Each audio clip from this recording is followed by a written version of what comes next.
नमस्कार, स्वाद अनोखामध्ये तुम्हा सर्वांचे स्वागत आहे। आज आपण मटन मसाला कसा करणार आहोत ते पाहणार आहे। अगदी सोपी रेसिपी आहे। त्याकरता मी इथे अर्धा किलो मटन आणलेले आहे आणि ते स्वच्छ धुवून घेतले आहे। त्यानंतर मी त्यात अर्धा चम्मच हळद, 1 चमचा मी धने जिरे पूड आणि मीठ टाकून हे छान एकजीव करून घेतला आहे, म्हणजे मसाला त्याला असा छान लागला गेला पाहिजे। आणि मसाला लागल्यानंतर मी हे 15 ते 20 मिनिटं साइडला ठेवलेलं आहे। आता मी कुकरमध्ये 2 पळी तेल घातलेलं आहे। इथे आपण आधी मटण शिजवून घेणार आहोत, आळणी रस्सा। त्याकरता मी इथे काही खडे मसाले घेतलेले आहेत। ते सर्व खडे मसाले मी गरम तेलामध्ये घालून घेतलेले आहेत। छान जिरे तडतडल्यानंतर मी इथे एक मोठा कांदा चिरलेला आहे, तोही घालून घेत आहे।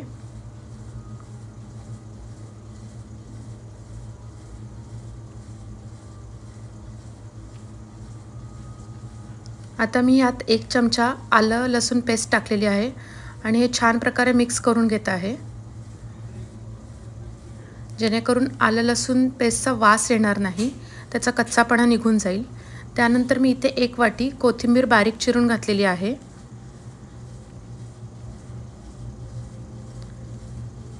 आता कांदाही आपला गुलाबी रंगासारखा यायला लागलेला आहे। ते छान परत एकदा मी मिक्स करून घेतलेला आहे।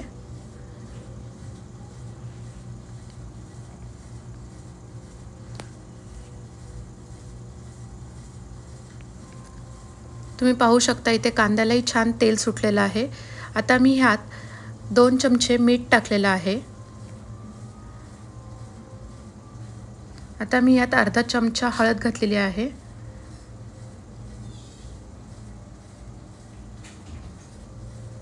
मीठ मी थोडंच घातलेलं आहे, कारण मगाशी आपण मटन मॅरिनेट करताना मी त्यात मीठ घातलं होतं। फक्त कांद्यापुरतं मी अर्धा चमचा मीठ घातलेलं आहे आणि थोडीशी हळद। आता हे छानपैकी मिक्स करून घ्यायचं आहे आपल्याला।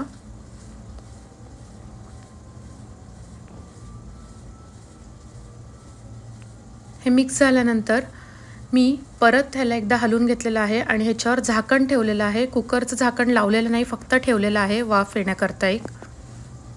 एक साधारण 5 मिनिटानंतर तुम्ही पाहू शकता या मसाला याला छान लागलेला आहे। मीठ टाकल्यामुळे त्याचं ऑटोमॅटिक पाणी सुटत चाललेलं आहे।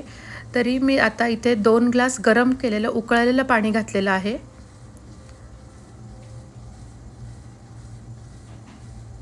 आता ह्याला एक छान अशी आपण उकळी काढून घ्यायची आहे। तुम्ही पाहू शकता किती छान उकळी आलेली आहे। आता मी या क्षणी इथे कुकरचं झाकण लावत आहे।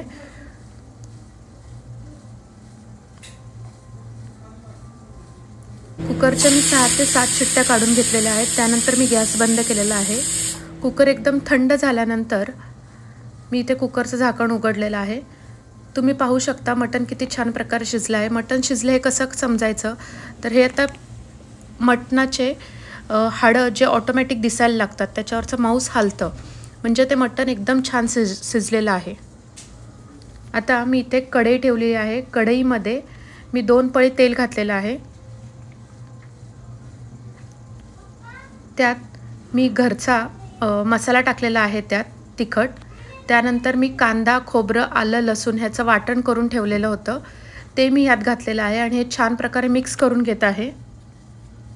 मी यात जास्त वरून मसाले घातलेले नाही आहेत, म्हणजे काश्मीरी पावडर वगैरे काही घातलेलं नाही, कारण तो घरातला मसाला आहे माझा। आता मी यात थोडंसंच मीठ घातलेलं आहे, कारण आपण शिजवतानाही मीठ घातलेलं होतं, हे विसरायचं नाही। फक्त या मसाल्यापुरतं मी मीठ घातलेलं आहे।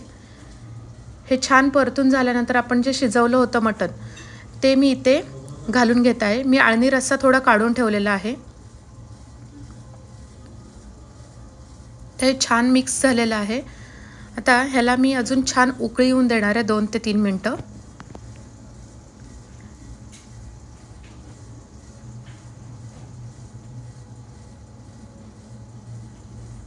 आता मी ह्याच्यावर बारीक चिरलेली कोथिंबीर घालून घेते। त्याच्यानंतर मी एक 7 ते 8 मिनिटं हे छान शिजून दिलेलं आहे परत, जेणेकरून मटणाला सगळा मसाला लागेल। तुम्ही पाहू शकता इथे मटण किती छान प्रकारे शिजलेलं आहे। अशा प्रकारे आपला मटन मसाला ग्रेव्ही तयार आहे। आपण आता हे सर्व करून घेऊया।